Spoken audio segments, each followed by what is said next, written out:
ഇന്നത്തെ CNS ഫാമിലിയിലേക്ക് എല്ലാവർക്കും സ്വാഗതം. നമ്മൾ കണ്ടു, ഇപ്പോൾ ഗൾഫിൽ 20 വർഷം ജയിൽ ശിക്ഷ അനുഭവിച്ച് റഹീം എന്ന് പറയുന്ന ഒരു വ്യക്തി നമ്മളുടെ നാട്ടിലേക്ക് തിരിച്ചെത്തിയത് നമുക്കെല്ലാവർക്കും സന്തോഷമാണതല്ലേ. കാരണം ആ ഉമ്മയുടെ ആ ഒരു കരച്ചിൽ കാണുമ്പോൾ നമുക്ക് തന്നെ കണ്ണിൽ വെള്ളം നിറയുക. കാരണം ഒരു മകൻ മരിച്ചു എന്ന് ചോദിച്ചാൽ മരിച്ചിട്ടില്ല, ജീവിച്ചിരിക്കുന്നുണ്ടോയെന്ന് ചോദിച്ചാൽ ഉണ്ട് എന്നുള്ള ഒരവസ്ഥയും.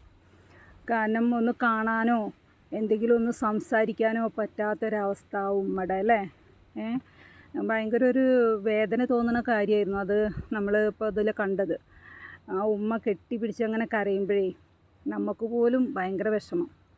കാര്യം അയാൾ അവിടെ അറിയാതെ കണ്ട ചെയ്തൊരു തെറ്റ്, ആ തെറ്റ് അവിടെ ആ മരിച്ചു പോയ കുട്ടിയുടെ ഉമ്മയ്ക്കും വാപ്പയ്ക്കും എന്ത് തന്നെ ആയാലും ഇനി ആ കുട്ടീനെ തിരിച്ചു കിട്ടില്ല. അത് വേറൊരു വശം. ഈ ഉമ്മയ്ക്ക് 20 കൊല്ലം കഴിഞ്ഞിട്ടായാലും മകനെ തിരിച്ചു കിട്ടി. പക്ഷേ മറ്റവർക്ക് അങ്ങനെയല്ല. മറ്റവർക്ക് എത്ര കാലമായാലും ഇനി ആ കുട്ടീനെ തിരിച്ചു കിട്ടില്ല. പക്ഷേ ഇയാൾ അറിയാതെ കണ്ട് ചെയ്തൊരു തെറ്റായത് കാരണം